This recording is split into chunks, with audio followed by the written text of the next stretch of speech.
You're watching Free Speech TV.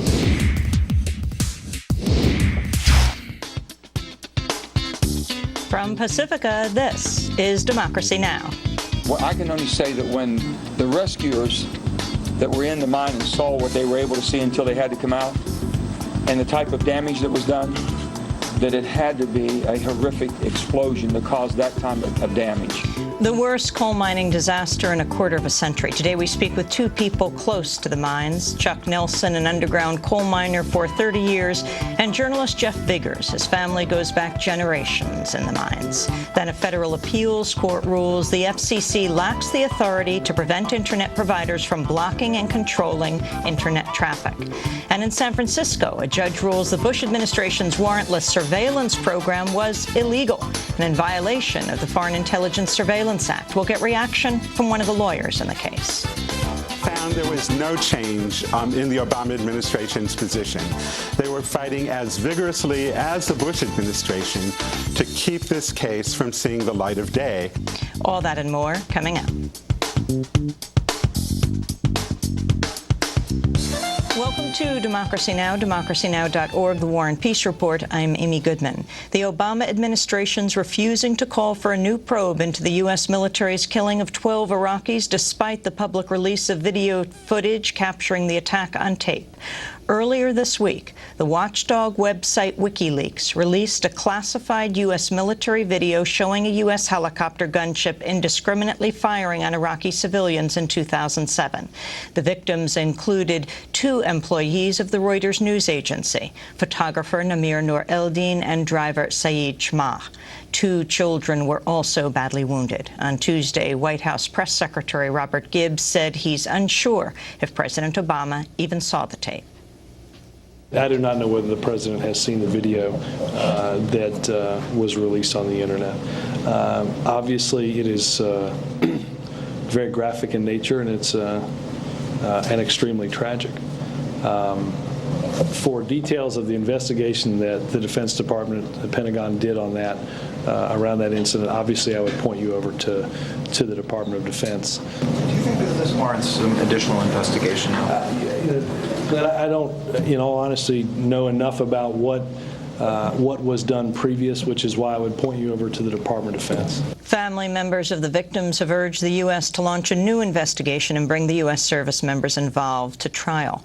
An initial military probe shortly after the killings cleared the attackers of any wrongdoing. The Pentagon, meanwhile, is claiming it can no longer find its copy of the video footage. Military officials say they're trying to track it down from the unit that investigated the attack. The video was never publicly released and only came to light after at least one source inside the military released it to WikiLeaks. You can go to our website, democracynow.org, for our interview with WikiLeaks co-founder Julian Assange, who oversaw the release of the footage. A federal appeals court has ruled the Federal Communications Commission lacks the authority to prevent internet service providers from blocking and controlling internet traffic. The FCC has long sought to force internet service companies to give web users equal access to all websites, a concept known as network neutrality. But the decision grants the companies further control over internet traffic while threatening the future of internet regulation. The ruling is a major victory for cable giant Comcast, which had challenged the FCC's authority to impose network neutrality obligations on broadband providers. More on the story later in the broadcast. The Obama administration's formally unveiled its new policy on nuclear weapons that maintains the right to use nukes in launching attacks on other nations. Anti-nuclear activists and some Democratic lawmakers were hoping Obama would issue a blanket statement that the U.S. would never again be the first to use nuclear weapons. Announcing the policy in Washington, Secretary of State Hillary Clinton said the U.S. would only pledge to not use the weapons against non-nuclear states that comply with the Non-Proliferation Treaty. We are enforcing our commitment to the NPT by stating clearly for the first time that the United States will not use or threaten to use nuclear weapons against non-nuclear weapons states that are party to the NPT and in compliance with their non-proliferation obligations. The policy also maintains the U.S. can attack nations for violating the NPT. Defense Secretary Robert Gates singled out Iran and North Korea in asserting that all options are on the table. There is a message for Iran and North Korea here It is that if you're going to play by the rules, if you're going to join the international community, then we will undertake certain obligations to you. And then that's covered in the NPR. But if you're not going to play by the rules, if you're going to be a proliferator, then all options are on the table in terms of how we deal with you. Critics say the new strategy doesn't go far enough in meeting President Obama's stated pledge to reduce nuclear proliferation. In a statement, Kevin Martin of Peace Action said, quote, "The new policy appears to be too beholden to outdated Cold War thinking, and it doesn't measure up to President Obama's vision of a nuclear-free world." 4 people remain missing in a West Virginia coal mine 2 days after the huge explosion that killed at least 25 miners. Rescue efforts have been suspended due to conditions underground at the Upper Big Branch mine. Massey Energy, which owns and operates the mine, says rescuers were forced to pull back from the search area because methane gas and smoke made it too hazardous to continue searching. Meanwhile, new revelations have come to light about repeated safety violations at the mine over the last several years. According to federal records, the U.S. Mine Safety and Health Administration cited the Upper Big Branch mine for more than 1,300 safety violations from 2005 through Monday. 50 citations came in the last month alone. We'll have more on the West Virginia mine disaster after headlines. In India, at least 76 government security forces were killed Tuesday in an attack by Maoist rebels. The ambush struck an Indian convoy as it returned to base in a central state. It was the deadliest attack on the Indian security services to date, and the latest in a conflict that's killed over 6,000 people in the last 7 years. The Indian government is vowing a harsh retaliation. You can go to our website at democracynow.org to hear our interview with the Indian writer Arundhati Roy, who walked with the Maoists in India.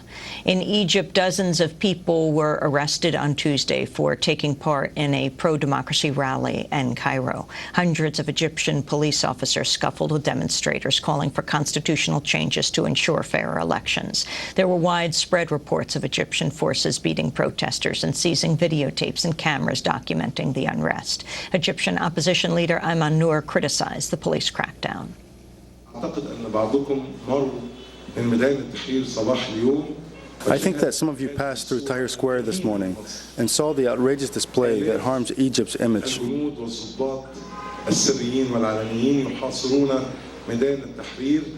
Thousands of plainclothes and uniformed officers and soldiers laying siege to Tahrir Square to prevent the right of tens of hundreds of citizens and youth from expressing their opinion on their right to demand constitutional change. In Kyrgyzstan, at least 5 people have been killed in a government crackdown on a protest in the capital Bishkek earlier today. Thousands of demonstrators reportedly tried to seize a government building as part of a wave of protests calling for the resignation of the Kyrgyz president. There were reports of police firing live ammunition into the crowds. The Kyrgyz government has declared a nationwide state of emergency.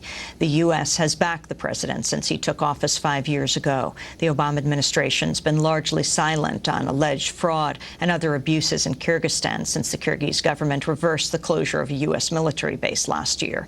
The base has been vital to the U.S. occupation of Afghanistan. The Obama administration suggesting it might cancel a scheduled visit from Afghan President Hamid Karzai next month. Over the past week, Karzai has criticized Western interference in Afghanistan and said the Taliban risks becoming a legitimate resistance movement. On Tuesday, White House Press Secretary Robert Gibbs said the U.S. might evaluate Karzai's remarks to determine whether a White House visit is worthwhile. Meanwhile, a former top UN official in Afghanistan, Peter Galbraith, continued his war of words with Karzai by suggesting the Afghan president may have a drug problem. Galbraith made the comments in an interview with MSNBC. He's prone to tirades. He can be very emotional, act impulsively. In fact, some of the Palace insiders say that he has a certain fondness for some of Afghanistan's most profitable exports.